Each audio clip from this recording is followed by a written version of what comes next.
This episode is brought to you by Novilla Mattress.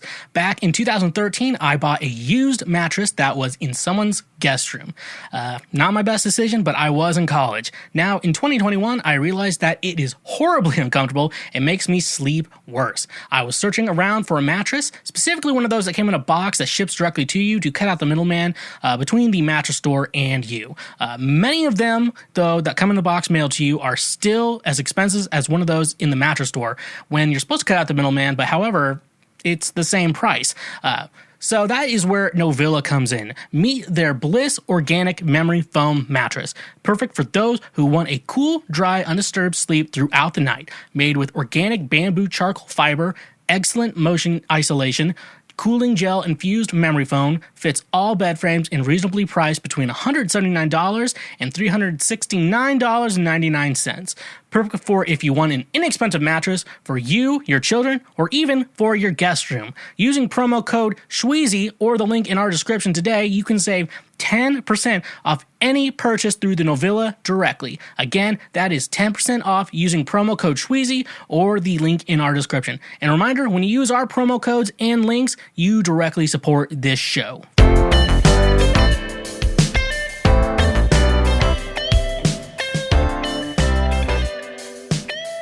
Tina, you fat lard, what is going on? What is up? Welcome to yet another episode of Cancel Schweezy. I like that. The show that is all about getting things right. Never being wrong, getting things right, always being right, and always being 100% the way it is all the time. No matter what, live life 365, you big titted animals. Come on, Mark. Don't be stingy. Welcome to the show today, folks. I have to say, this literally is the best episode of Cancel Schweezy probably that has ever been made, to be real, because I can't imagine us making a better episode of Cancel Schweezy than the Cancel Schweezy we are about to make today. So welcome to the show. You really did it.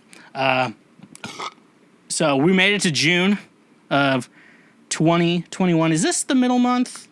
This is the 6 months. Yeah, so we're in the we're in the middle of 2021 already, which I feel like the world is finally getting back to normal.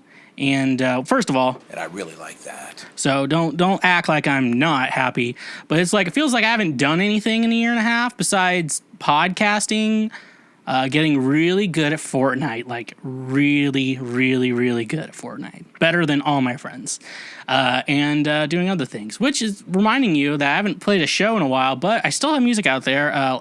May 1st, 1 month old, I released a cover of It's Gonna Be Me, It's Gonna Be May by NSYNC. It's out on my Spotify, but there's also more and more music out on Spotify. So, like I said, with Spotify, Apple Music, Tidal, Deezer, Amazon, YouTube, wherever you're listening to your music, give everything a follow, a subscribe to the music on there. That way you know anytime I make a release, because I realized that I would rather release it out of the blue, a song out of the blue, and then promote it after the fact, instead of like most people, like they suggest, like they say, wait, make sure you upload everything 4 weeks, and that's when you start your promotion campaign. Like, I don't want to start promoting shit that's not already out. So go follow me on your preferred streaming platform. I may have stuff coming up. I may not. I don't know. I could be lying to you. I could not. But go follow that. I may be trying to upload more often, put music out on the regular. So you don't want to miss that. So it's under Schweezy. Like, you know, Cancel Schweezy, but without the cancel part, it's just Schweezy. That's where you can stream my music. You can also follow me on all social medias. That is under @the_Schweezy. Or on TikTok, you can follow me under the Foreplay King, as most of you already know me as the Foreplay King. Or else, besides being your podcast daddy, that's something I can do. I also stream video games over on Twitch every Thursday and sometimes on Mondays, depending on if I want to play a game really badly. I've been playing a lot of Fortnite. I think it's going to stick that way for a while. I really enjoy playing Fortnite. It's just very easy. I actually can just sit back, relax, and enjoy playing Fortnite. Like, you know, when you play other story-based games, you're like, okay, I have to, like, figure this out, go through this, and yada, yada, yada. follow along what the hell the story is. Because if you don't like get a good grip on the story, it's like, it's not even like worth playing this game. So yeah, every Thursday, it's free. You can watch me for free. I just live stream every Thursday, sometimes Monday, me playing video games, talking a bunch of shit, and talking badly about people I know. But you can also on Twitch, I just always want to mention this, that if you have an Amazon Prime account, which it's most of you do, most of you have an Amazon Prime account you're already paying for. Amazon does own Twitch, so what you can do is connect the two accounts and you get a subscribe. Now, a typical subscribe is around $5 a month. You get one free a month, so with Amazon Prime. So why not subscribe to your old daddy, Schweezy, aka the Foreplay King, and help him out. Help him out with everything he's doing. Why would you not do that? You know what I'm saying? You know what I'm saying? Dead ass. Woo! Yeah, so you can go do that. It's just, as long as you have your Amazon Prime account, it's free. Unless you just want to pay $5, you can do there. We also have a Patreon. I think we're going to make some changes to the Patreon, but right now, we only have one tier. It's $5, ad-free episodes. Very cool, very awesome. And I really like that. A great way to support the show financially and just support me financially. That's what we do. If you just want to support the show, there's many ways you can. Obviously, the Patreon helps support the show. The Twitch channel, supporting that really helps it. Listening to my music, that also, that helps a lot. If you're not listening to the ad-free episodes, you're listening to the ads, fuck around with the ads and find out. Using our links always supports the show directly. That's a financial support of the show, and a lot of times you get like a discount code with our sponsors, and first of all, you're going to get a kickback, you're going to get a discount on your order, and I'm going to get a little kickback too, and that's financially supports me, everything I'm doing, and really helping me entertain you. And I really like that. So that's what I have to say in regards to that. I don't know what else I have to say, but like I said, though, if you just want to support the show for free before helping us financially, you can always just like the show, YouTube, Spotify, Apple Podcasts. So we're on SoundCloud. That's our main uploader. But we're everywhere. If you're leave a review if you're listening to the audio only on the Apple Podcast Store. The reviews and the ratings always help a lot. You can always, like I said, subscribing everywhere. We're on YouTube. We're still building up that platform. I always post highlights of the show, so if you're never able to just sit down and listen to a whole episode, the highlights come up and you can just kind of watch those and watch me react to all the good bits of the show and everything like that. But liking, subscribing, leaving a comment, leaving a review, YouTube, Spotify, Apple Podcasts, wherever else you're listening to your podcast at.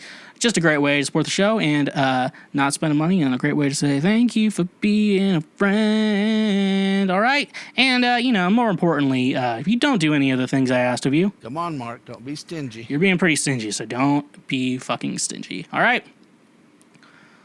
All right, let's get into Previous Week right now. For those of you who don't know what Previous Week right now is the news of the previous week that I go over right now. A lot of it are online articles, and I know a lot of people go over online articles and just read the titles and they're like, I got the gist of that. And sometimes it's a very crazy and you're just like, can't believe this, but you don't actually read the article. But we're here. This is an education podcast. This podcast is for educational purposes, and I am here to help you in reading articles. I'm here to read it for you, because I know a lot of you who listen to this show don't know how to read, and that's why you listen to podcasts. And I am not shaming you. As you're going to tell, I'm going to read, and you probably are going to notice that I might not be very good about that. That's rough, buddy. So, don't at me on that. Pretty bold of you little fucks to assume that I'm not God. So, let's just get into it.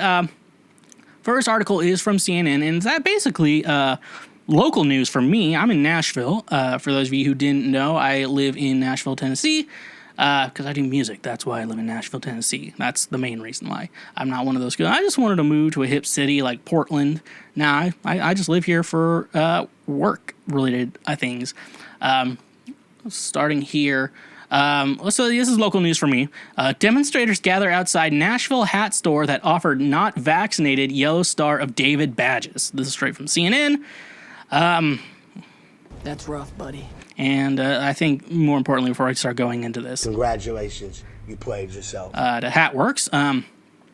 The owner of a Nashville hat store is being accused of anti-Semitism after announcing the sale of Yellow Star of David badges similar to the ones Nazis forced Jews to wear during the Holocaust that read, "Not Vaccinated." Nashville's hatWRKS posted a photo Friday on Instagram announcing the sale of Star of David patch that reads, "Not Vaccinated," according to CNN affiliates WZTV and WSMV. The post has since been removed. The caption on the post read, "Patches are here. They turned out great. $5 each. Strong adhesive back. We'll be offering trucker caps soon." CNN has made several attempts to reach the store owner, Gigi Gaskin, but has not heard back. An apology was issued Sunday on the store's Instagram.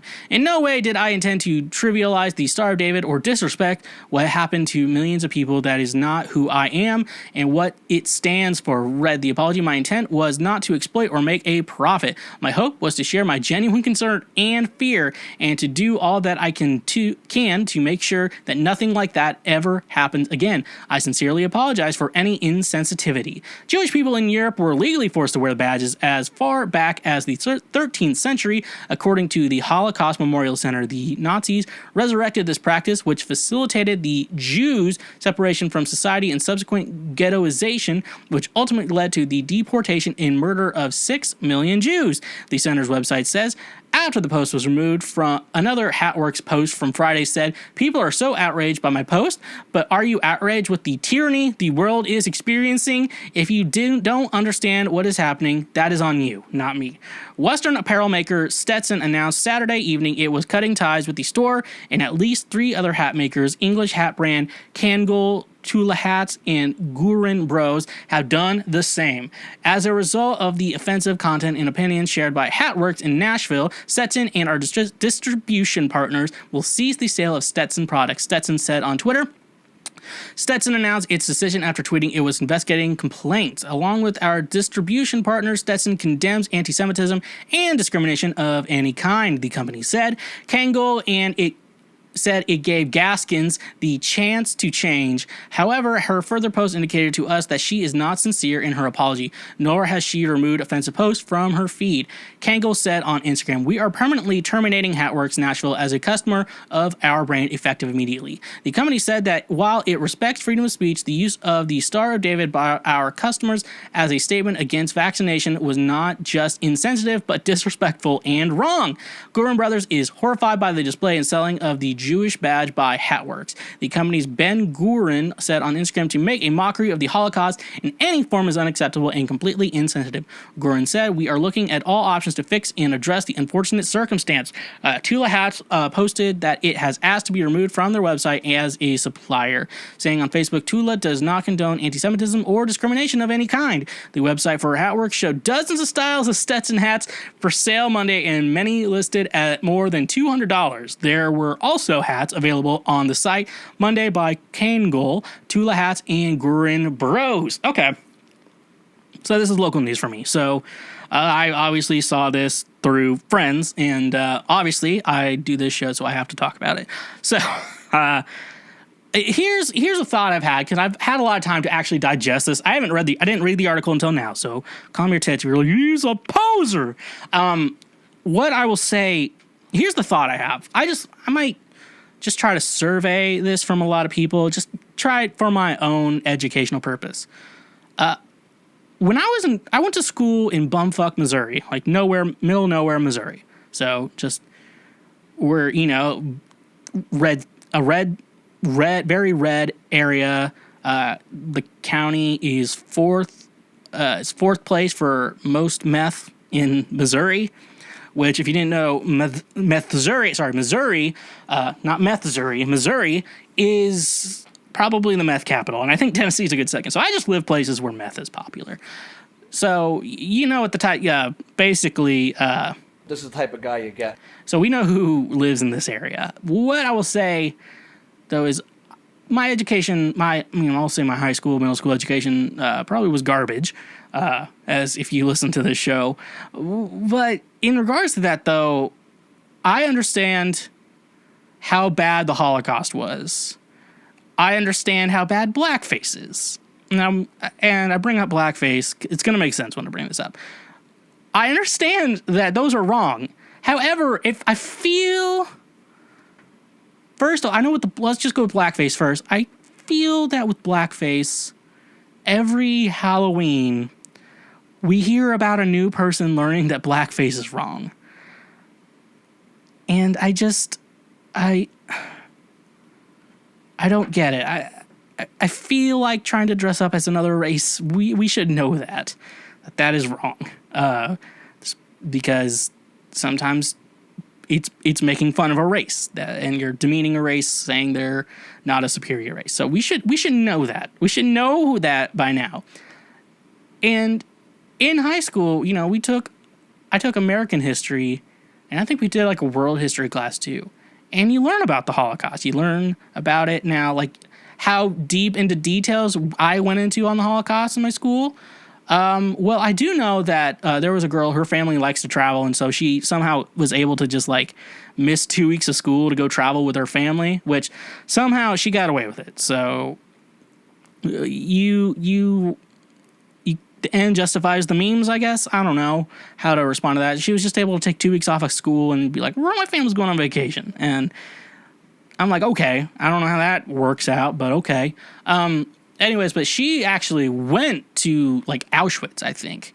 She actually like toured Auschwitz, which, there's like a historical point, but I don't know if I want to tour Auschwitz, okay? First, so apparently you can tour Auschwitz, but if I was asked, hey man, do you want to go to a place where 6 million, like a ton of Jews died? I don't think they all died at Auschwitz, okay?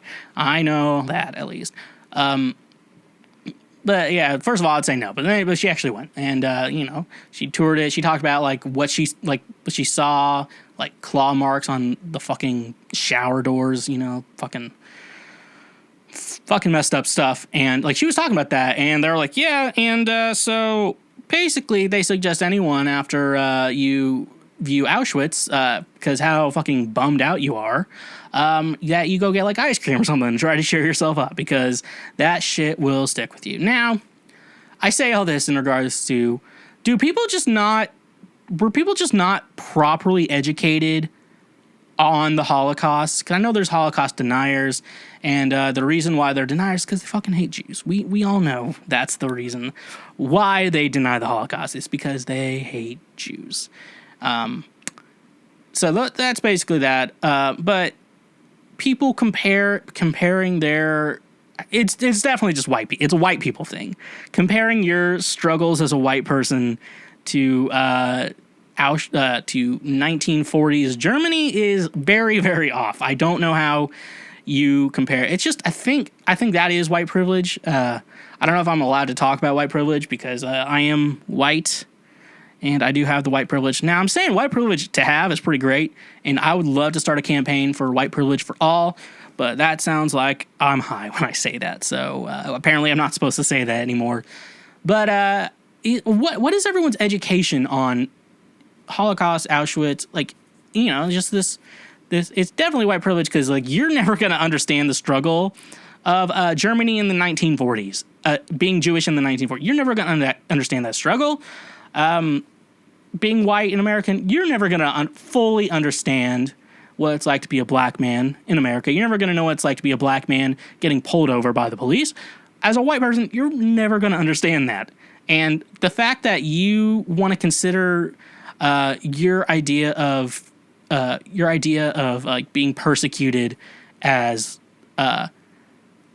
like people aren't going to let you go to their business if you're not vaccinated. And by the way, a lot of people have been vaccinated now. And if there was some crazy side effect, we would know. I've been vaccinated, and I'll be the first one to say something's fucking weird in regards to the COVID vaccine. So just, it's 250 years of research, all stunted by some dumbass named Gigi. And so people, if you don't know a lot about the Holocaust, which apparently people don't know a lot about the Holocaust, it's very important you understand that. I think it's not just like a history lesson. It's a decent human being lesson that your parents have to have failed at. And if you had shitty parents, that's on them. But if you had decent parents and you don't know about the Holocaust, I don't know what the fuck to tell you. you might just be fucking stupid, okay? You should have paid attention in your fucking high school history class. And I don't know, maybe there's probably just Google Holocaust documentaries on Netflix, because I know everyone has Netflix. I don't think they're on Disney Plus. That'd be weird if they're on Disney Plus, I'm going to be honest. HBO Max might have them, so just do that, folks, okay? I'm not here to teach you about the Holocaust, okay? That's all I'm going to say on that. Next up, we're going to go a completely left turn here on this next one from TMZ. The title's in all caps for some reason, which I don't know why. I didn't do that. I just copied and pasted. So from TMZ, parents angry first graders taught masturbation. Congratulations. Oh, man, that's good. Oh, man. I'd love to be a fly on that wall. Some parents from a ritzy New York City private school are mad after learning first graders were learning about masturbation and also told their parents and grandparents should not touch them without their consent. A teacher at the Stoughton School reportedly showed students a video from the cartoon series Amaze. A little boy in the video asked about erections. Hey, how come sometimes my penis gets big? Sometimes and points in the air, the boy adds. Sometimes I touch my penis because it feels good. Then a little girl chimes in. Sometimes when I'm in my bath or when my mom puts me into bed, I like to touch my vulva too. Did they say vulva? Did a kid say vulva? Oh, yeah, this is a script. Sometimes I touch my vulva. I'm like, how do you know that word? I know a lot of men probably don't even know what the word vulva is. And they're adults. Some parents were bent out of shape over this. According to the New York Post, but the real anger was triggered over consent. The students reportedly are taught not to let their parents or grandparents touch them without asking for permission first. A mother told the Post, I'm paying $50,000 to these a-holes, and it says a-holes, I'm not censoring myself, paying $50,000 to these a-holes to tell my kids not to let her grandfather hug her when he sees her. Another mother groused if she fought back, she'd get canceled. A school spokesperson said, as part of Dalton's comprehensive health curriculum for students, a lesson on gender and bodies included 2 evidence-based and age-appropriate videos approved for students 4 years and older. These videos aligned with nationally recognized methodologies and standards. We constantly, I can't believe I just fucking hit my mic. We consistently review our health curriculum, making sure that the content is developmentally appropriate, and if necessary, we adapt our curriculum accordingly. So, a lot of thoughts I have here. Should we be teaching kids how to masturbate in the first grade? Is that the time? Because I don't think I really got the masturbation thing. Some people find out really young. They're like, don't do that. And they're like orgasming air or whatever. I think I had to be like 5th, 6th grade. When like your penis gets erect and you look at porn, start touching. I'm like, this is really cool. This is some cool shit right here. And then I was at church and like, don't do that. I'm like, oh man, it just happens. First off, no kid knows the word vulva. I touch my vulva. That's my private parts. Maybe shit like that. Some parents were bent out of shape over this. I went to TMZ, had a fucking field day with that shit. But, obviously the masturbation was the target to get us in, but I think the real meaning of this is, I think don't let someone touch you without permission, which I think it's good and bad. I don't know if they missed the mark. Maybe I wasn't in the lesson, so I can't really talk, about what the hell is going on there. But what I could say, in regards to this, I think they're trying to make sure kids aren't getting molested. I think that's the main goal of this, to not let the kids get kids get molested. But I think there's a way, because I think there's something like, don't force your children to hug relatives if that makes them uncomfortable. I mean, there's a way to do that. You don't like, may I have permission to hug you? Like, you don't have to say it like that. Like, hey, buddy, can I have a hug? And then they'll give you a hug if they want to. And if they don't want to, they're like, all right, fine. It's up to you. I think that's maybe, in regards to like hugging, I think that's regards to that. But I think what the lesson they're trying to go to is to, hey kids, don't let someone diddle with your dick if you don't want them to. Make sure they get permission before they do that. And if it's an adult, just probably say no. I would also include that. So I think that could really help them from getting molested. Like someone tries to grab their penis. I didn't give you permission to touch my penis. And I think that's the lesson that they wanted kids to learn. So to the lady who is mad that she's paying $50,000 a year so her child does not get molested, I think $50,000 is a great way. I bet there was a lot of parents whose children have been molested. They had to find out about it, and they feel like, like shit because they wish that it didn't happen to them. I bet you anything they would pay $50,000 to make sure their kid doesn't get molested. And you should too. So, great title. Really hooked me, TMZ. Thank you for that. I don't know if kids will understand how to masturbate properly in the first grade. In the first grade, I was doing stupid shit. But I'm still doing stupid shit right now, and I am 27. So I don't know if I'm the best example, but therefore we will continue to move on with that. Here we go. We got some music news. I know everyone likes me going over music, and so I got some music news. But however, this isn't just any music news. This is a Garth Brooks update. I like that. But more importantly, And I really like that. so let's get into it. This is from USA Today. Garth Brooks, Trisha Yearwood reveals secret to making marriage last. Treat it, I gotta say it like Garth. I gotta do my Garth impression. Treat it like a duet. Garth Brooks and Trisha Yearwood have been married for over 15 years, and now they're sharing their secret to happy long-term relationship. While guest hosting the Ellen DeGeneres Show on Friday, the country music power couple took fans' questions on love, with one audience member inquiring, what is the key to a long-lasting marriage? Brooks stepped up to offer advice with a music analogy. Thank God. I think you just gotta treat it like a duet, Brooks said. You gotta harmonize. You gotta make your partner feel like they're a star. And if not, you're gonna turn into a solo act pretty damn quick. If you know what I mean, we're talking about lone fiddler, bass solo. Yearwood agreed and offered her own creative advice to another audience member who complained her boyfriend's loud video games keep her up at night.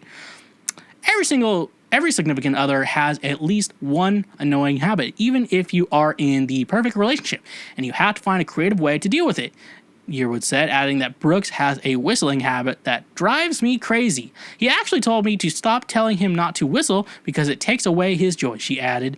But after about 3 or 4 hours of whistling the same song over and over again, I do this thing where I change the tune, so I'll start singing something else to get him off track. In February, Brooks released a statement revealing Yearwood was under the greatest care at home after contracting COVID-19. He said at the time that he tested negative for the disease. Both Brooks and Yearwood have since shared they've been vaccinated. Near the beginning of the pandemic, Yearwood and Brooks attempted to keep fans entertained with a virtual concert on Facebook Live. Fans were so eager to tune in that the Overload site crashed repeatedly. Throughout the performance, the stuck-at-home casual husband and wife team performed an emotional, soulful inside Studio G a concert for fans watching from their own homes. We're all in this together, Brooks said after tearfully watching Yearwood singing a resonant Amazing Grace during the broadcast. Now, I'm glad we got an update on how they keep their marriage together. We've been getting a lot of updates on how they get their marriage together. And I really like that. And I think they deserve to be happy. But I like how they use the music and not treat it like a duet. But like most couples are not musicians. So they may not know how duets work. And so maybe that's a problem. But I like the analogy coming from my end. Who knows what a duet is? So it looks like Garth and Trisha are working well together. So there's more secrets unveiled on what's going on with them. So we're inside the mind of a killer. We're going further and further than God has ever thought we could go before. And yeah, that's all we can really say. That's all we can say. Let's move on to our final article from page 6, our lovely friends over at page 6, bringing us the top quality content that I believe the world needs, and is the only important news. If you actually, I'll tell you this, if you just want to get your news from one website, page 6 is the news source. I'm telling you, folks. And here's why. Here's the article. Ed Sheeran's daughter cries when she hears his music. I'm going to be honest with you. I haven't kept up with Ed Sheeran very well. But I didn't know he had a daughter. I knew he was engaged. I didn't know he had a daughter. So that's cool. Ed Sheeran doesn't have a number one fan in his own daughter. That's rough, buddy. Now I'll sing my new songs to my daughter, who's not my biggest fan. Sheeran revealed in an interview on BBC Radio 1 on Friday, she just cries. Unfortunately for the British crooner, his 8-month-old daughter, Lyra hatWRKS, often starts crying when she hears his music, but Sheeran added there is at least one song she liked. She really likes Shape of You, he shared. The marimba sound is good, but she doesn't like anything loud or anything belty. The 30-year-old hit singer and his wife, Cherry Seaborn, welcomed Lyra hatWRKS.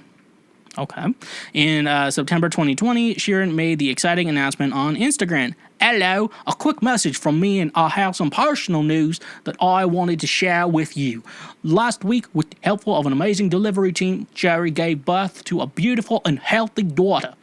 He wrote as the caption to a photo of a pair of blue and gray baby socks. Sheeran also used the caption to confirm that both his 29-year-old wife and their newborn were doing amazing after birth. We are on cloud 9 over here.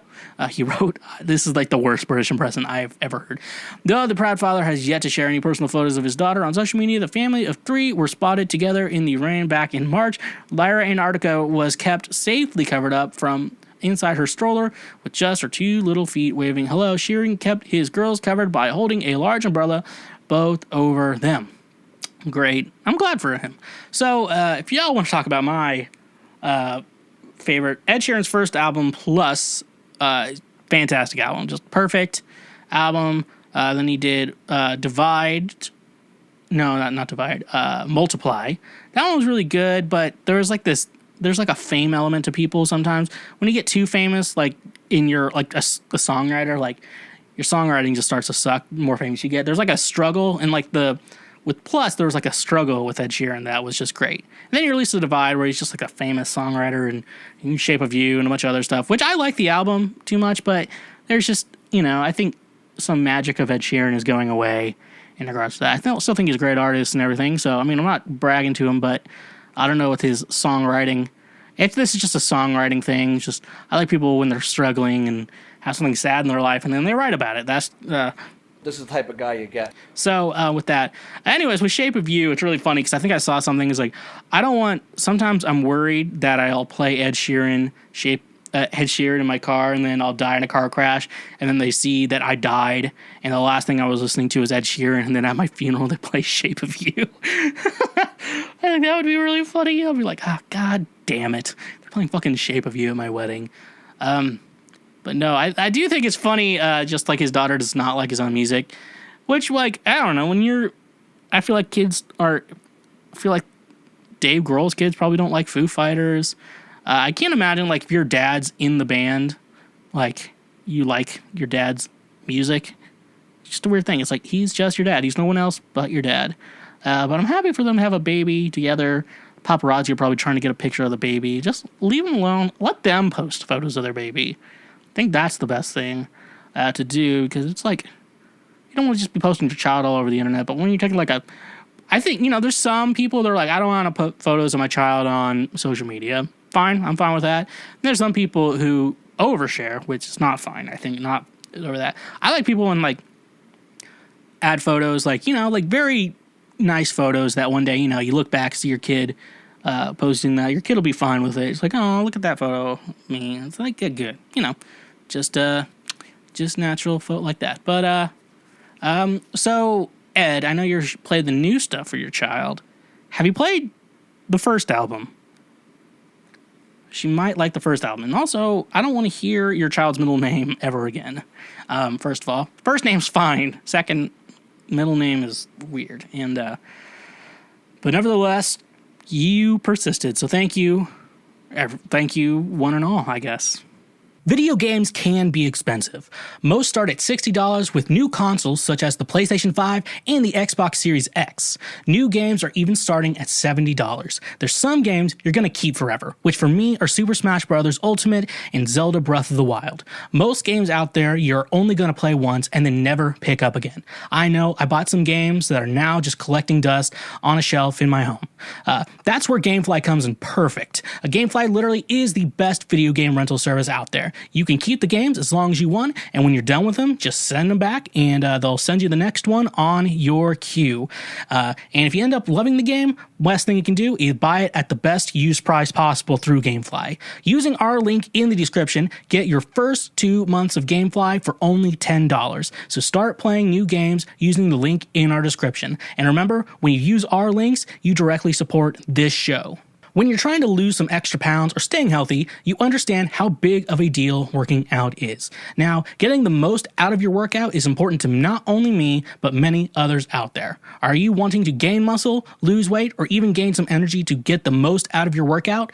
F&X Fitness is here for you. F&X Fitness is committed to creating innovative supplements of the highest quality that provide focus for a productive morning, energy to thrive all day, performance supplements to reach new goals, unique sleep and recovery formulas to support any sport, and healthy supplements to support an active lifestyle for years to come. I also really enjoy their clothing line that makes you look good while working out as well. Another thing I love about F&X Fitness is that with every purchase, they donate a gallon of water to a child in need. Start working out smarter, not harder. By using the link in our description today, you can save 15% on your purchase. So go save 15% on some of the best supplements out there when using the link in our description. And remember, when you use our links, you directly support this show. All right, folks, I know you've been waiting to hear this. It's time for another deep thought. Oh my gosh, so deep. I fucking love it. So, deep thoughts are just exactly what I said, thoughts I've had throughout the week that are pretty deep. So let's go to the first one. I have two this week.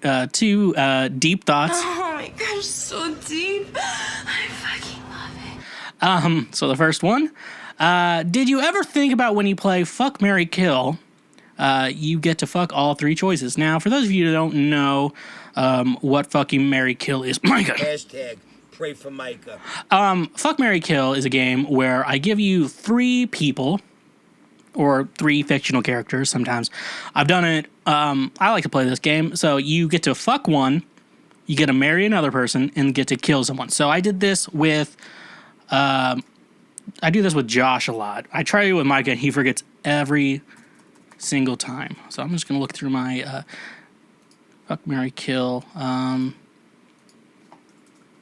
Maybe I'll need to commas in there. And so, yeah, I'll do, like, Fuck, Marry, Kill. So I think I've done one. So I'll just do an example. So one Fuck, Marry, Kill I've done is Ronald McDonald, Grimace, Hamburglar. So with that, basically, fuck. So I think a lot of people fuck the Hamburglar. You know, he's going to be kinky. Marry Grimace and then kill Ronald. Ronald because he's a clown. Grimace, I think he'd be a better partner than that. But theoretically, though, you get to have sex with all three of them. Fuck, obviously. Marry, and during marriage you get to have sex with them. And then kill. Now, and then here is the deep thought. Oh my gosh, so deep. I fucking love it. In regards to how that works. You know, if you kill someone for fun, I mean, your morals are already gone. So you could probably fuck them. I mean, you already don't have the morals if you're just killing people for the fun of it. And you don't have a reason for it. So, I mean, I don't kill people, so I wouldn't know. But I feel like if you kill someone and then have sex with them, minus if you just kill them, I mean, they're the same level of bad. I think they're the same level of bad. So, that's all I have to say. So in regards to that, it's just to answer the question, did you ever think that when you play Fuck, Marry, Kill, you technically get to fuck all 3 choices? That's the first one. Second one I have, this one gets a little dark. The best part about having cancer... I'm sorry, why am I laughing? The best part about having cancer would be meeting Captain America and Spider-Man one day, then Stan Lee and Chadwick Boseman's Black Panther the next. Y'all know where I'm going with this. One day you meet the superheroes who are still alive, and the next day you meet the actual dead ones. Okay? It's not hard to think about. It's just terrible.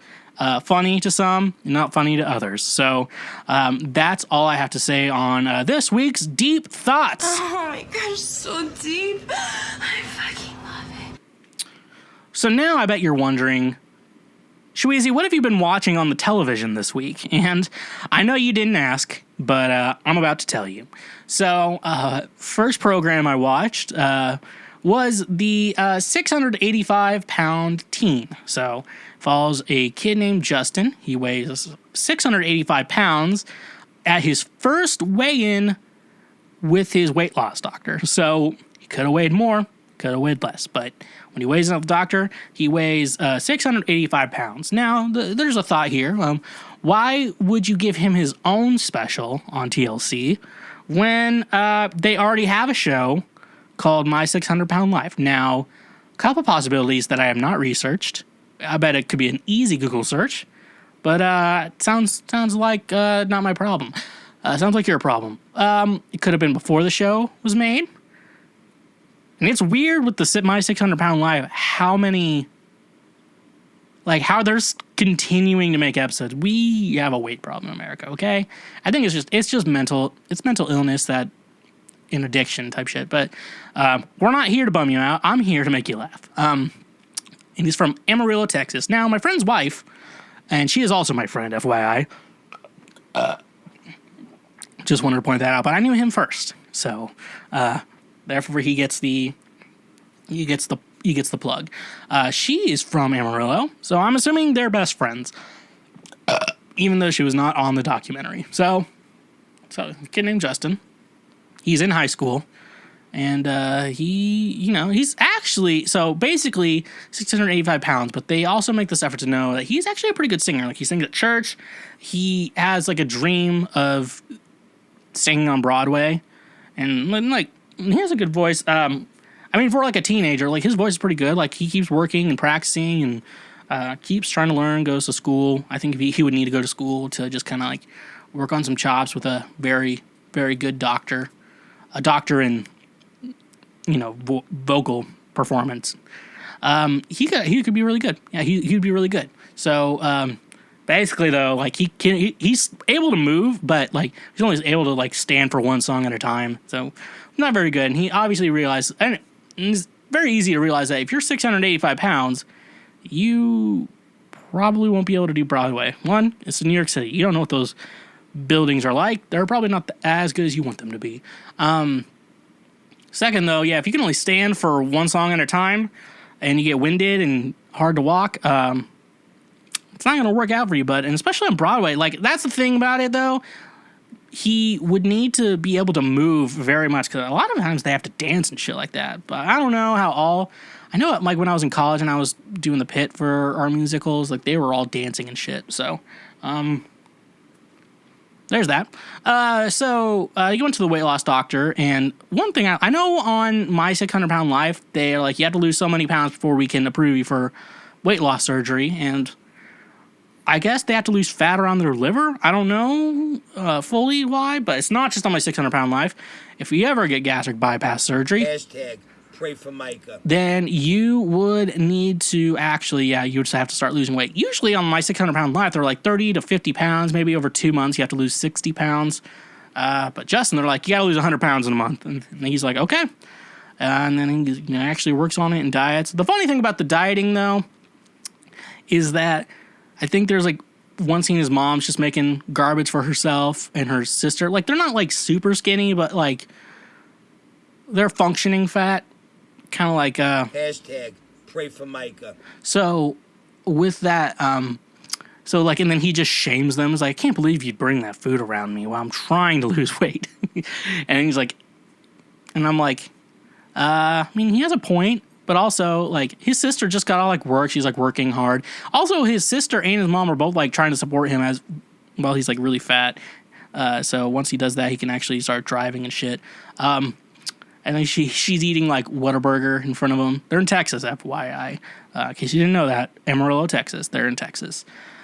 So moving on, they he like shames them anytime they eat junk food around them, like garbage food, which is really funny. But luckily, this is an inspirational story. So luckily, he does lose 100 pounds and is approved for gastric bypass surgery. Another weird thing in the show, basically he gets gastric bypass, starts losing weight, and they end it with like him doing a singing performance.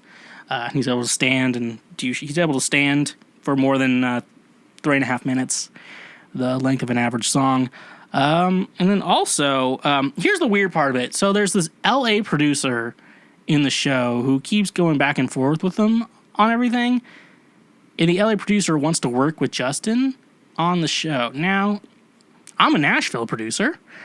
I'm not reaching out to any child in any random ass state to be a singer to work with. That's just me. What is this guy's deal? I think there's one thing I'm thinking here. The LA producer had a connection with TLC to try to get him on the show, to try to get him more business. He's a little stingy himself. Come on, Mark, don't be stingy. So I think there's something weird with the LA producer. I don't know what it is. There's something super weird with him, and how he's super interested in a 600-pound singer from Amarillo, Texas. There's just something weird about it, and I think he's maybe trying to get him some weird contract type thing. I'm not sure, but yeah. So there's something weird there. I don't know how to explain it, but there is something super weird.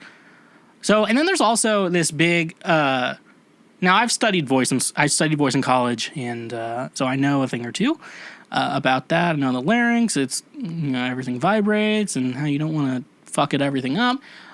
There's a big worry about his voice changing after the surgery. But it's a weird thing because I know I don't think his voice will necessarily change. It's gonna change in regards to like how it works, and like it's gonna be a lot easier for him to work because like he's not having to take his breaths are gonna be easier for him to breathe, first of all. So he's just like open up and down, so that's gonna be easier for him. He's not carrying so much weight anymore, so he's not gonna have to worry about that. But this idea of his voice changing, like, oh, you could get a lower voice, or your voice pitch will change, or stuff like that. I don't know. The doctors seem, I don't want to be this girl. I think the doctors were wrong about this because that, but just knowing how the voice works, I've actually studied it.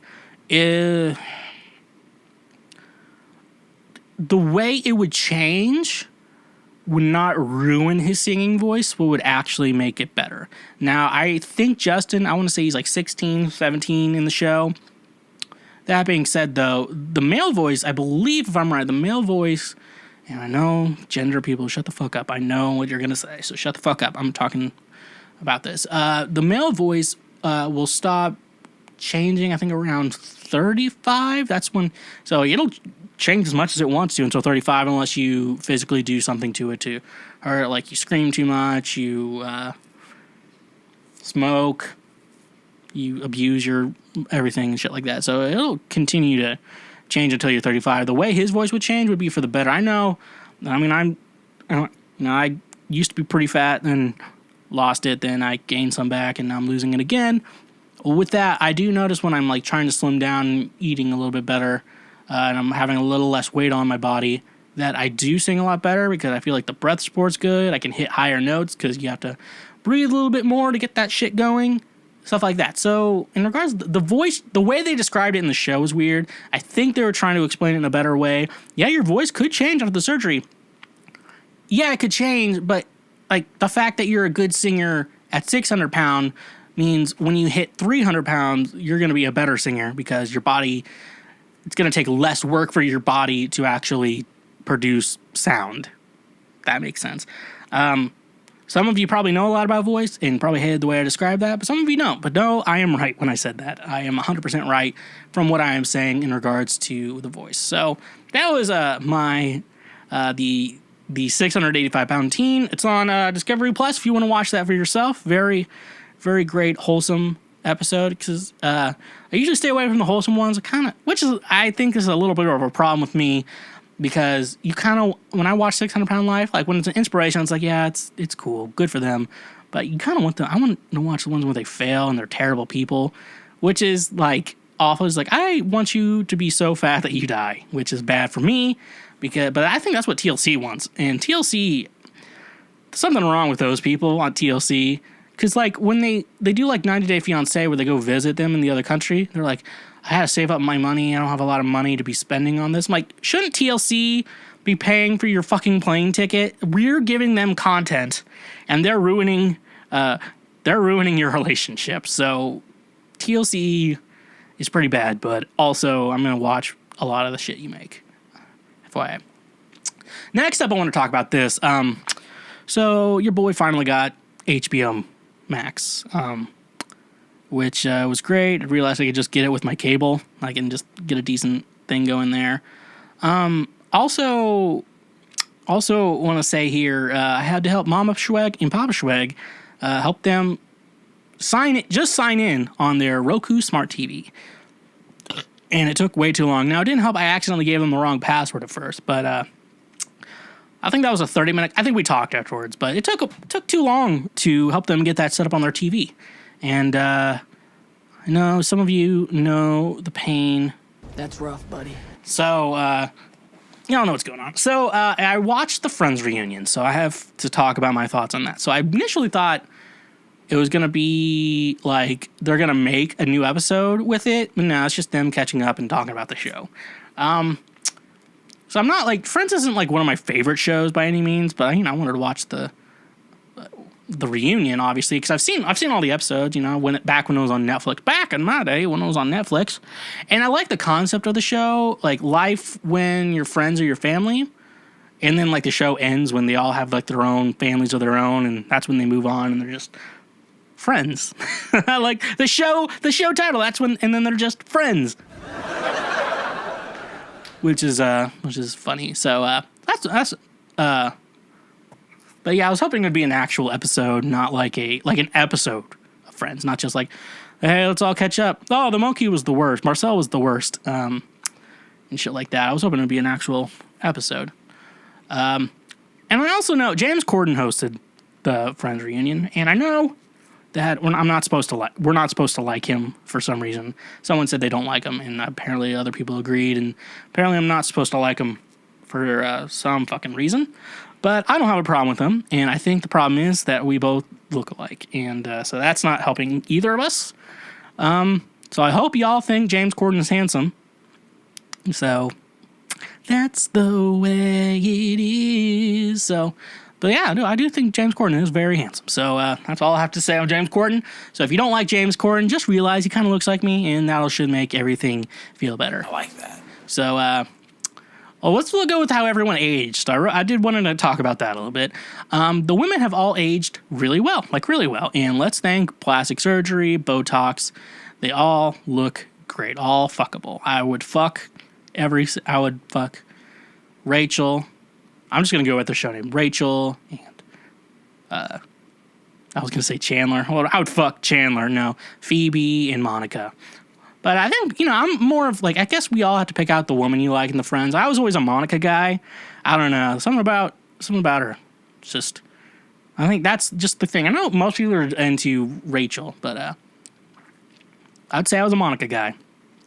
And then, so, like, the women have all aged really well, thank you to plastic surgery and Botox. The only one who aged like a normal person is Ross, David Schwimmer. I'll refer to him as Ross.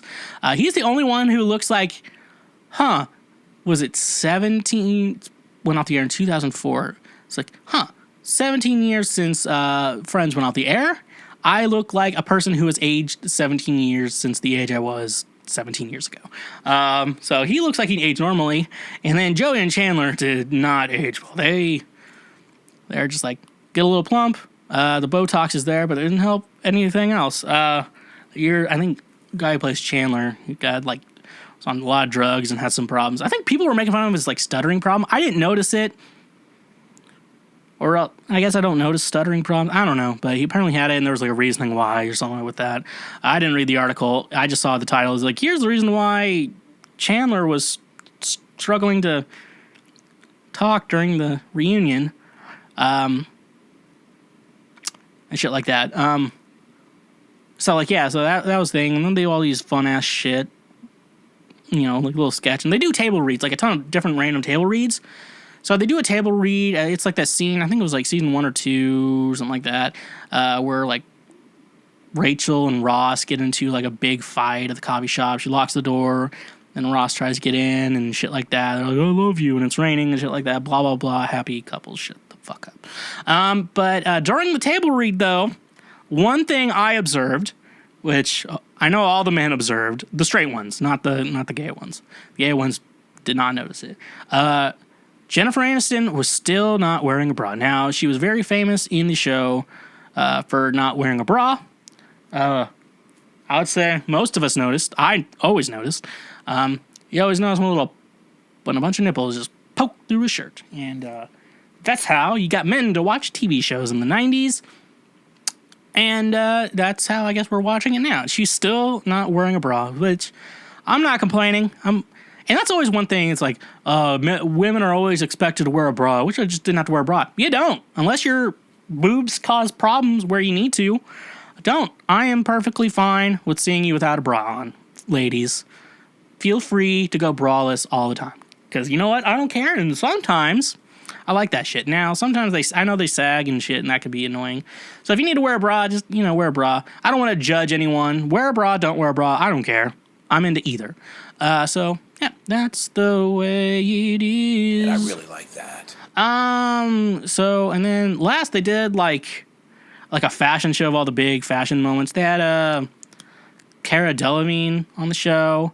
And then randomly Justin Bieber was a model on the show, too. Which, like, what was your budget? And, like, Justin Bieber was in a potato costume and shit like that. And they had Joey dressed in all, like, that time he wore, like, all of Chandler's clothes at once and shit like that. So they had that. But yeah, so they had that. So that was what I got out of the Friends reunion. What was the budget? I don't know. Why they didn't make another actual episode of Friends where, like, catch up on everyone's lives? I don't know. And then also,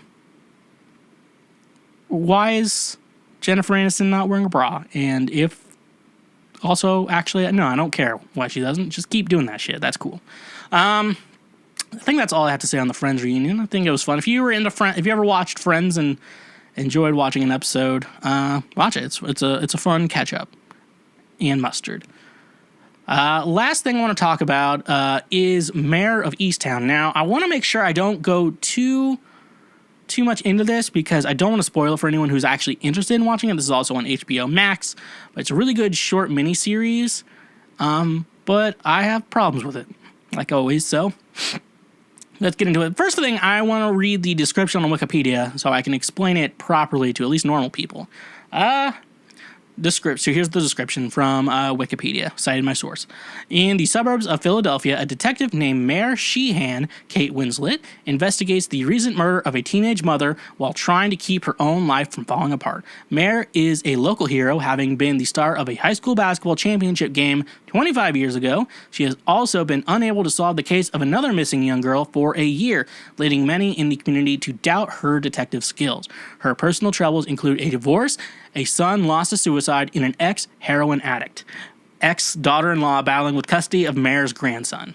So, yeah, very interesting show. There's like this murder mystery you're kind of going through, and like you're trying to figure out who killed this girl. I can't remember her name at the moment because she was in like one episode and then a little bit at the end. But she wasn't alive at the end. It was a flashback. So this show, I think recently I saw Angry Rice, I think that's how you say her name, Betty Brant, like, she played like a character, Shalone or something like that. I can't remember how to say it. And I'm not going to say it. I'm from Kansas, and I can't say words at all.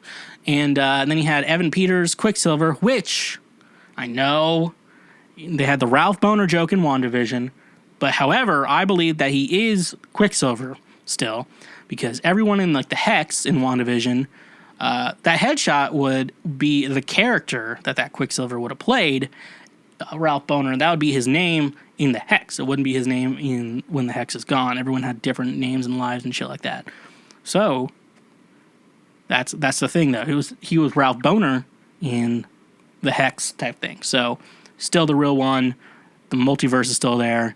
Make sure Evan Peters is the definitive Quicksilver because he is the best Quicksilver. That's when X-Men released him, and then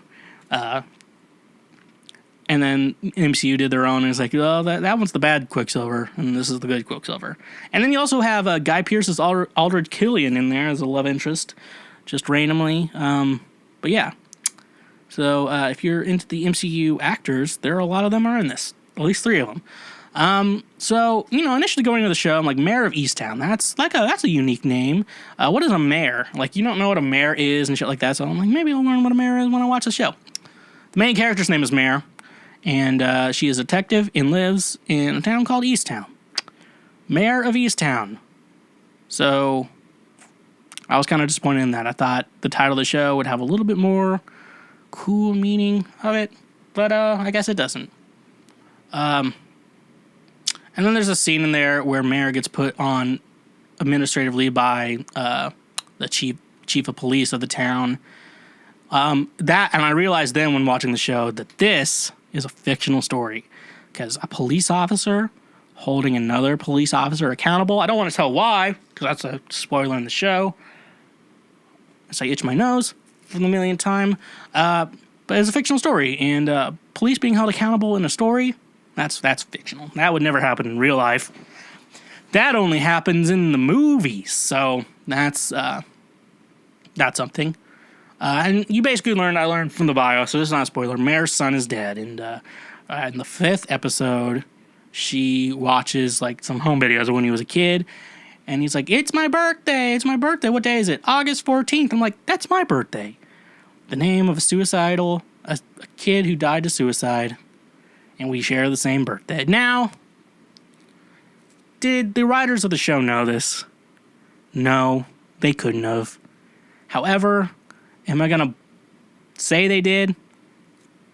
No. But in my mind, am I going to pretend they did? Yes, because everything revolves around me. That's how my life works, folks. And I have a problem with them having the guy who committed suicide have the same birthday as me. I just had to point that out to everyone, and I'm going to keep that as one of my problems. I identify as a fucking threat. So never do that shit again to the writers of that show. But then also, you get near the ending, and you kind of figure out who the murderer is. And without any spoiler alerts, it's someone who was in the show from the beginning. However, I don't feel like there was a lot of good character development. There's just so many characters in the show that I just do not give a shit about. And you end up the people, the murders and shit like that, the people involved, whoever was involved, I'm not going to spoil that for you. I just don't give a shit about them. It's like, oh, they're the ones who did it? Okay. Do I care? Not really. You're just hoping it was something cool, something unique. Like, they set up like a red herring of like this priest a priest may have done it, but turns out that he was a good guy who did something bad a while ago. That's just, what happened. But, no. So, I don't know. There's too many characters in the show, I would say, and you just don't care about them once you figure out who did it, and you're like, oh, man, why did they do it? This fucking sucks. That's rough, buddy. But, I think that's all I have to say on the show. Yeah, I guess I did have a lot of opinions, but, that's what being me is, having a lot of opinions and just having them and sticking to them. So, yeah. We've been going through this pandy for over a year now, and any responsible human would groan at the idea of leaving your home. Why should you have to leave your home to buy alcohol either? That's where Drizzly comes in handy. Drizzly gets all your favorite beer, seltzer, wine, whiskey, and much more delivered directly to your home. With their easy-to-use mobile app, we are getting one step closer to never leaving our homes. It's saying something when it's being praised as the Amazon for liquor. I use Drizzly at least once and sometimes twice a week, and it's so so easy that going to the liquor store is a thing of the past. So using our link in the description today, you can save $5 off your first purchase through Drizzly. Drizzly has proprietary ID verification technology that provides to its retail partners that allows drivers to scan IDs for more than a barcode to make sure the purchaser is over 21 years old in the US and of legal drinking age in Canada. Retailers on Drizzly may have a minimum order or delivery fee, so using our link in the description gets $5 off your first order with Drizzly. And remember, when you use our link, you directly support this show. I live alone, so cooking can become very sad when cooking for one. That's why I order food from local restaurants often, because I know they're struggling and I know I don't have to cook when I'm feeling depressed. That's why I absolutely love DoorDash, because they have been my food savior during this pandy. If you don't know of DoorDash, they bring you food you crave directly to your door. With over 300,000 partners in the US, Puerto Rico, Canada, and Australia, you can support your local favorites and your favorite national chains such as Chipotle, Wendy's, and even the Cheesecake Factory. Your favorite restaurant is still open for delivery. Download the DoorDash app from the link in our description. It's all contactless delivery to keep my community and yours safe. Get $10 off each of your first 3 DoorDash orders over $15 when you sign up using the link in the description. Treat yourself like the king and queen you are and order from DoorDash today. Again, that's $10 off your first 3 orders over $15 when you use the link in our description. And remember, when you use our links, you directly support this show. All right, folks, it's time for me to solve your problems, all your relationship problems. I'm here for you, and I'm here to figure that shit out for you / with you, but mostly for you, because I am God. Pretty bold of you little fucks to assume that I'm not God. So let's get into it, folks, right now. First one we have here. My girlfriend wants me to cry more. My girlfriend wants me to cry more, specifically around her. I should clarify that she didn't mean she wants to see me hurt more. Just that she'd like me to be less reserved on crying, I guess. I myself don't enjoy crying, even by myself. I try to stop and only cry if I lose control of it. But yeah, if I can help it. But my girlfriend wanting to, and I'm wondering if I should, even if I don't like it. What's your advice? Okay. So typically in a situation like that, like, girls like, men should be able to cry more. I'm like, I'm single, and if I started crying in front of women, I would not get any pussy, and it's all about getting pussy. So, I mean, in a situation like that, no, just honestly though, let's be real humans for a second. So, realistically, let's just talk here for a second. This is you in a relationship type situation. Only cry when you cry. Only cry when you want to, or when you are. You don't want to cry. If you don't want to cry, don't cry. If you want to cry, when the moment happens, cry. But don't let your girlfriend wanting you to cry. I think she's just wanting you to be a little more open, I guess, on that. And you shouldn't have to do shit you don't want to do. Because no one should have to do shit they don't want to do, unless sometimes you have to. But that's another situation that you can figure out. Yeah, but that's all I can really say in regards to that. I don't know why, and the girlfriend, the crying. I wish we would just shut the fuck up about that. Men should be able to cry. I'm like, if I cried in front of you right now, your pussy would get so dry. How dry is it? It's so dry that it's white person Thanksgiving dinner. Okay, so, yeah, only cry if you want to, but don't feel, I know you don't like crying.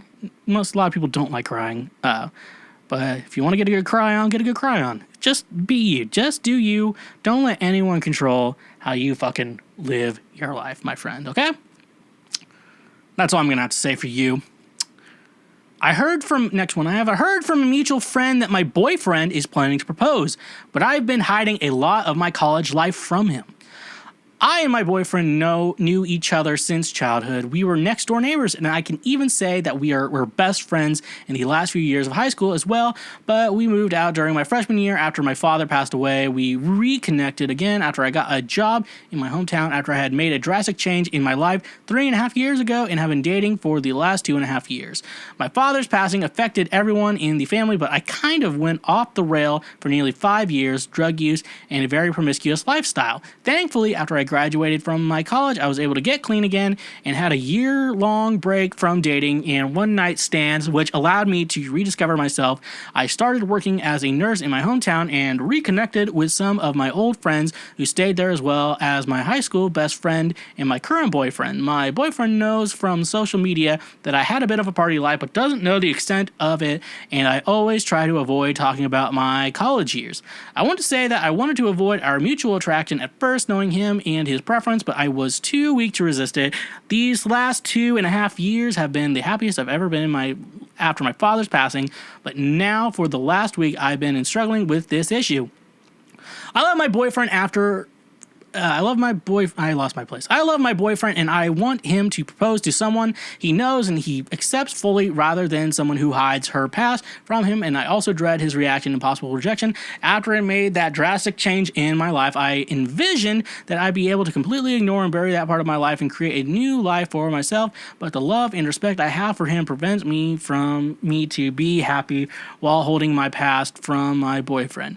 The only person I can find about this issue was my mother, and she told me that if I was 100% sure that I'd never return to that lifestyle, it would be selfish and stupid of me to talk to him about the past me and ruin our happiness. While I think it would be selfish of me to hide things from him, knowing the past I want to hide could come out sometimes in the future and ruin our lives. So we obviously know that you were a party animal back in your college days, and this is past your past life. So the fact that you're not doing any more, or you weren't doing it when you got with him and shit like that, is one thing. How often you got dicked down by random men, you probably shouldn't bring that up. That's just it's one of those things. Unless you want to talk about it, you've been dicked down a lot. He's dicked down a lot of girls a lot. It's just, you should know that.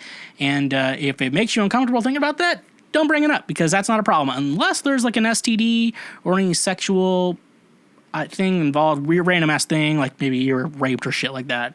That could come up because things could be weird. First of all, the STD, making sure that shit like that, making sure you're both clean so you can raw dog all the time. Don't molesting or getting raped, shit like that. It's just other things you should, that's gonna mess with your psyche, and that could mess with things in the relationship. Just something like that, So anyway, in regards to any getting dick down, he probably doesn't need to know a lot about that. Drugs, you could tell him. I don't know why that would be an issue. He's like, yeah, I used to be an addict, but then before I moved here, I changed my life. I don't know how he wouldn't be involved in that. I don't know. I tell people about fucking, drinking all the time. I haven't actually drank. I want to see how many days it's been when this podcast comes out. I'm also not. Okay, first of all, June 23rd, I'm going to a friend's wedding. So 23rd to the 29th, I'm going to be hammered. So I'm going on a binge, folks. So don't at me. I have not drank anything since April 25th. So 1, 2, 3, 4, 5. So it'll be 6 weeks when this episode comes out. I have not drank anything. So, yeah. So, for me with addiction, I'm just trying to, be under control with it. Realize that, alcohol is not a all the time, every night thing. It's a, like a weekend or fun time thing that you do every couple, a little bit, not a lot. And realizing that, so if you had an addiction problem, like, you should know about that. I don't know why you would try to hide that from it. Don't hide if you're a former addict, don't hide that, because one, he could be enabling you to doing other random shit. Like he could accidentally enable you and shit like that. That way he's mindful, like, oh, don't bring that up and shit like that. And also, I know with addiction that it's very easy to relapse. Like I kind of get annoyed with like the AA or Narcotics Anonymous, shit like that. Like you slip up one night and shoot up or whatever, drink up or whatever, and then people are like, oh, it ruined my streak, and we make like the streak like an idol type thing. It's like, look, it's if you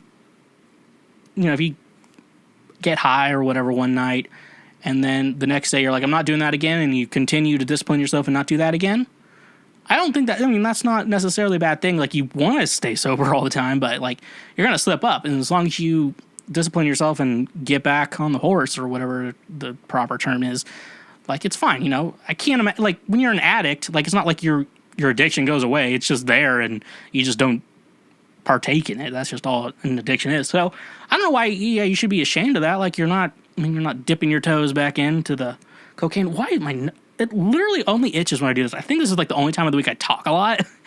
And yeah. So, yeah, let him know that. I don't think that, but the dicking down part, don't let him know about that. Getting dick down in Dallas. I like that song. Dick Down in Dallas. That's a fun song. Let's move on to the next one. How to stop being a crazy girlfriend. I've dated some of those. My ex-fiance cheated on me back then I was absolutely oblivious to the fact that he is talking to and seeing other women while proposing to me and claiming to love me. I found out the hard way. He didn't tell me a thing. Needless to say, I developed some very, very deep trust issues. I am so incredibly sorry for my poor now boyfriend. He is amazing and I love him dearly. However, I am constantly paranoid. He's gone all week, Monday through Friday, because of work. When he doesn't answer my calls or texts right away, I get worried he's doing something bad. Also, I get very suspicious when he's chatting on his phone or gets phone calls from unsaved numbers because he likes his privacy and I should respect that. Unfortunately, I can't. Some of my worries are irrational. Some of them are plausible. I mean, I have been cheated on before, so there's a good chance that other men might do that sociopathic shit as well, right? I talked to him about my problem already. He's doing his best to be understanding, but I feel so bad for always accusing him of cheating when in reality he's not doing anything. At least I hope, LOL. What can I do to get better? How do I stop being crazy? Trust again. I just completely lost hope in humanity after my terrible relationship experience. I'm doing my best to be a good girlfriend, and besides my major trust issue problems, I'm doing all right, I think. I thought about therapy, but that would be my last resort because it's really damn expensive to go to therapy in my country. Sounds like you're in the United States of America. So, here's the thing with that. I mean, obviously therapy is a good idea because it looks like you're kind of just burned from someone doing a shitty thing to you. The thing is, your current boyfriend did not do that shitty thing to you. Someone else did. But what I would do, I mean, obviously you talk to him, it's like, look, my ex-fiance cheated on me, so I'm kind of a little burned from that issue, so this idea of cheating and kind of paranoids me. So it's okay to have that problem, but you have to realize your current boyfriend did not cheat on you. Hopefully I'm saying that as he has not. So that's one thing to do. So you have to assume, I always say, you have to assume the best of people until they give you a reason to not trust them or give you reasons to think otherwise. So he hasn't cheated on you as far as you know, and hopefully he hasn't. I'm hoping that for you with that. So that being said, what the hell? My nose. So basically all you have to say is he's not giving me any reason to show that he is cheating on me. It's just me being paranoid. So I think having that feeling in your head that he might is okay, but just don't act on it. Like, just know that he's not cheating on you unless he gives you a reason to think he is.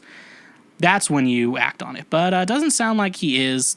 And so just, think about it. You're like, is he cheating on me? And you're like, wait, he's not cheating on me. There's no reason for him to be otherwise. So, no, he's not cheating on me. So you have that thought in your head, and it's kind of like my thought when someone tells you you're not worth it. You have to develop another voice inside your head that tells that voice to shut the fuck up. You may need to develop a voice in your head to tell that voice to shut the fuck up, because it doesn't sound like he has done any of that shit. But whoever has my voodoo doll and is making my nose itch is gonna get stabbed. Itch it, itch. Okay. Next thing we got here, girl I went on a few dates with a couple months ago who said she had someone else she wanted to see has hit me up again. Am I pathetic for wanting to go out with her again? She and I went on 4 dates, and I personally had a great time, but after the 4th, she texted me and told me she had been seeing someone else and wanted to pursue that. That, of course, made me feel pretty ugly and gross and boring and all around inadequate. Well, now she wants to talk again, and I'm so lonely that I responded. I don't know the story of what's been going on with her, but I am definitely lonely enough to entertain the idea. Does this make me pathetic? I know for a fact I'm her backup and her bounce back. She'd still be with that other person that shows her over me if it panned out again. I don't know what happened that with that, but I feel like I have no self-respect for responding.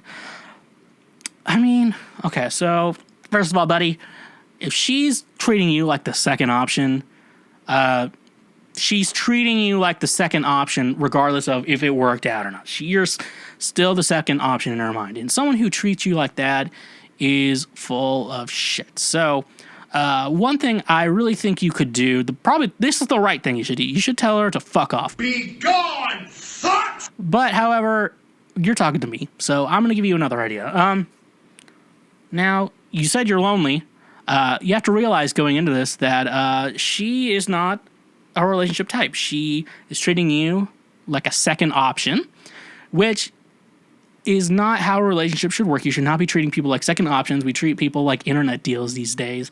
It's like, oh, well, I might have a better option there, so I'm going to cancel our date at the last minute because I have a better thing to do. So we treat people like that. So, yeah. That's it.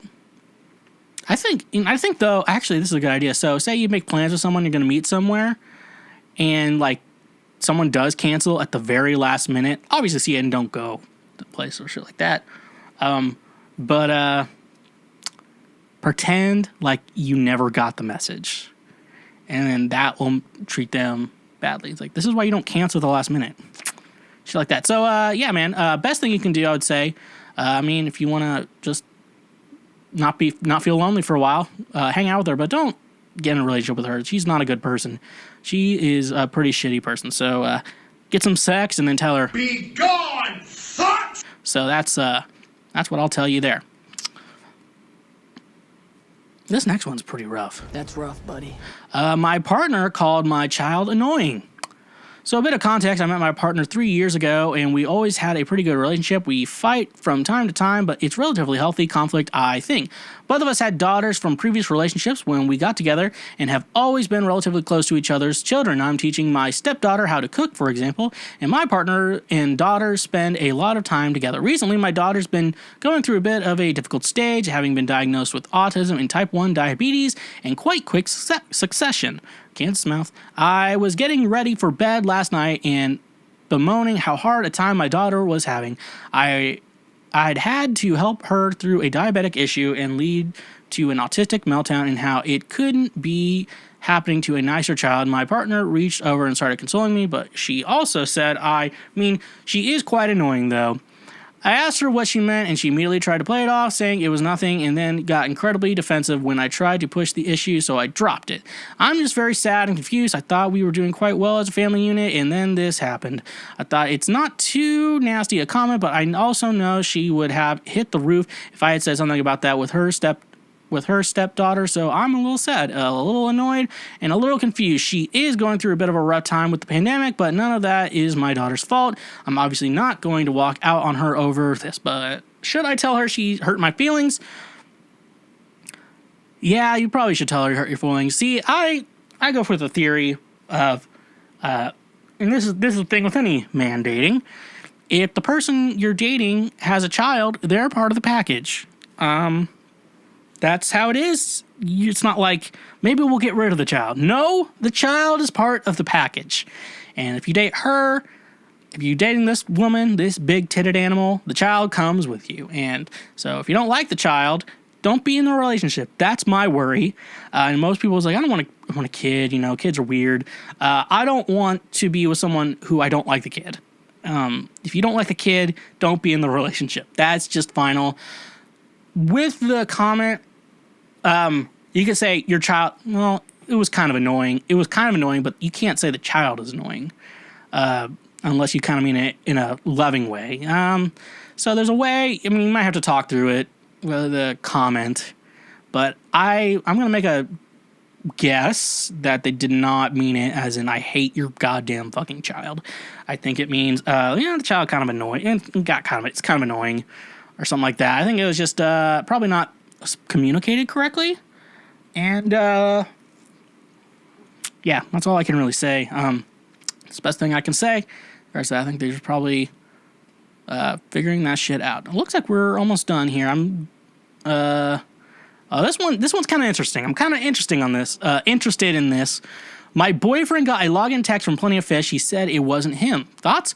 My boyfriend and I have been together for 3.5 years. We are pretty invested in one another. The thing is, about 2 months ago, I came home from a trip to find him high on meth. Turns out he kept a previous addiction from me in fear of me not wanting to date him. It's been a tough 2 months with him relapsing, so I've been searching his text recently and found one from Plenty of Fish. He says it wasn't him and that he must have been hacked.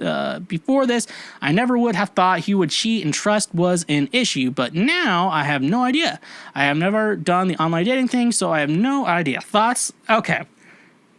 So, the only way to really get an answer to this would be to click on the link. Now, from time to time, I've gotten text messages that are clearly like, click on this and we'll put a virus and spyware on your computer so we can take all your information. That has happened before. But, that being said, though, with the Plenty of Fish, so it could, there's an idea that, like, click on the, what is it? So I'm searching his text, we found a Plenty of Fish, like, kind of depends on what it says. You kind of have to think, does this look like spam or does this look like a legit? Now, I think I have a Plenty of Fish account, and I've never received a text from them, from what it looks like. I've never received a text, so it sounds like this could be, it sounds like it could be that. Do you have any fear of him cheating before? Like, he's lied about him relapsing, which a lot of times that's just like, I don't want you to find out I'm relapsing, but that doesn't correlate with cheating, perhaps. I guess you could try to figure out if he has it on his phone or not. How long have you 3.5 years? So I guess you could try to look up download history of the app or try to look up history on the computer or something like that. That'd be the only thing. To me, though, it kind of just sounds like someone's trying to get spyware or whatever on your computer, still credit card information and shit like that. That's what it looks like to me. This does sound a little fishy. Get it? Plenty of fish. So, yeah, I'm going to say this is spam on my end. However, I don't get to see the text. I'm just going from my end, and I've received stuff like that. I'm like, I probably shouldn't click that. So, that's it. Looks like this is our last one, and by golly, this one's a little bit long, but I'm excited to get to it.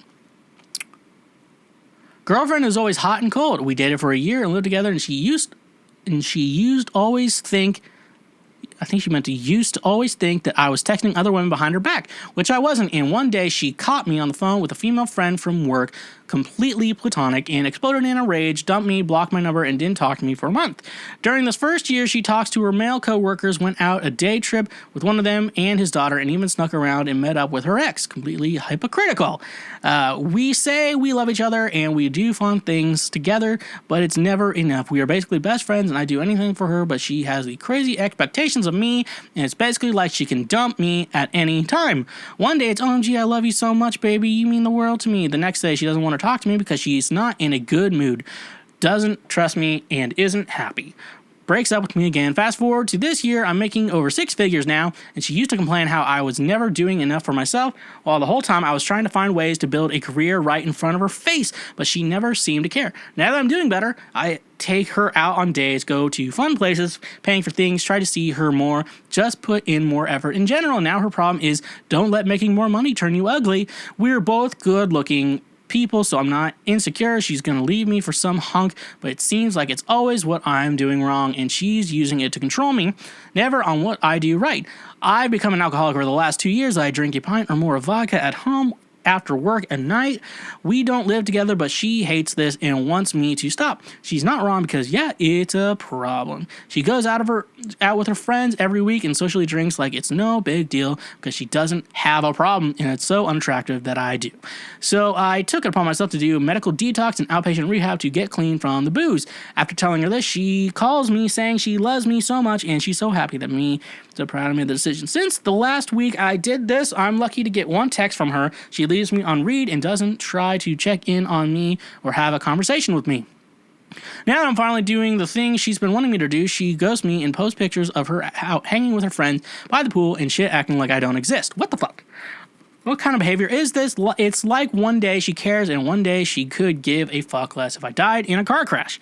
Buddy, break up with this bitch. Be gone, fuck! She is not worth you, buddy. You're making 6 figures a year. I'll tell you this right now.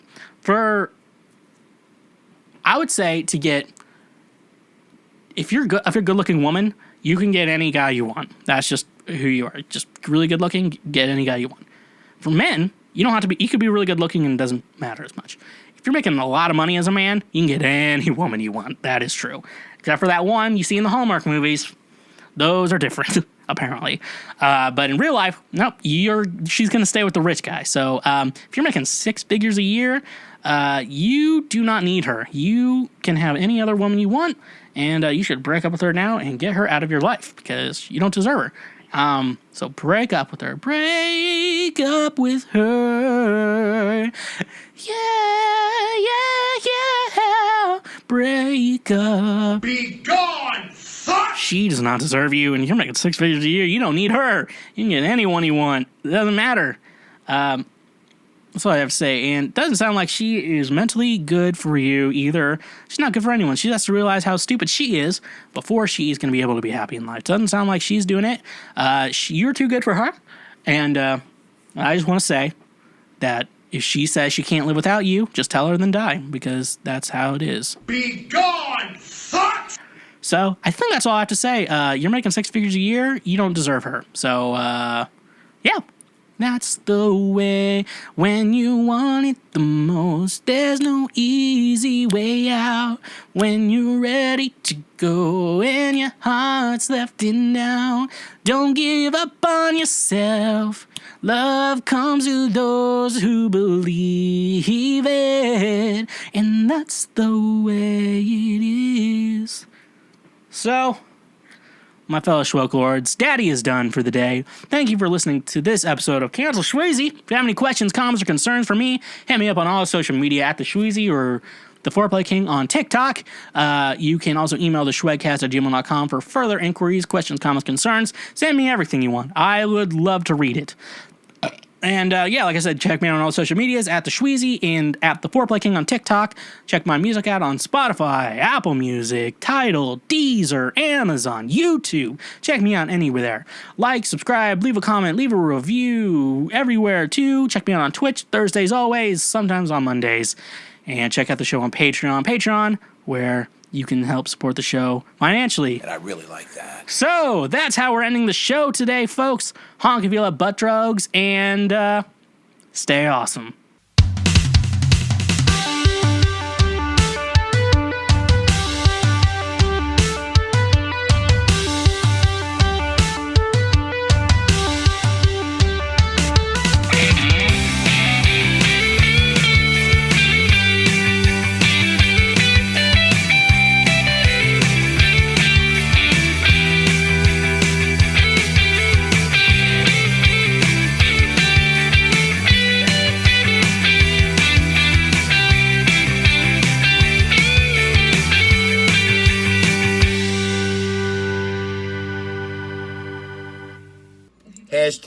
Pray for Micah. Hey there, my fellow Schwokelord. Thank you so much for finishing that episode. It means a lot to me. If you want to support the show even further, check us out on Patreon, where you can get ad-free episodes of all my shows. Once again, thank you from the bottom of my heart, and stay awesome.